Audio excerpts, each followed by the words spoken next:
nahiya si Robin Padilla. Ang papel lang niyan, sumunod maging bantay nila Digong nyo. At yan ang kapani-paniwala kasing pwede nilang ipagmalaki na nanalo kasi kilalang tao. Pero hindi nila may paliwanag eh. Ito tanong ko, ito paliwanag nila. Si Robin Padilla, alam nating lahat, iboboto yan ng mga tanga. Diba? Ng mga bobo. Boboto yan eh. Tanggap na natin yan eh. Mananalo. Kasi marami yan eh. Gremlin yung mga yan eh. Mga kaibigan eh. Yung mga lasenggo. Yan. Yung mga taong malayo sa katwiran. Iboboto yan. Pero, nag-number 1 eh. Nasaan ang question?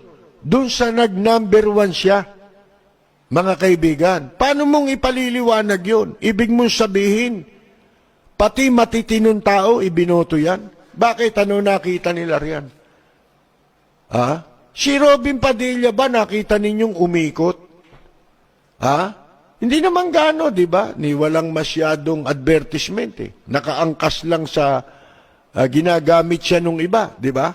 Katulad ni Cayetano, si 10,000 pesos. Kung sino po yung tunay na Pilipino talaga dito, si Digong.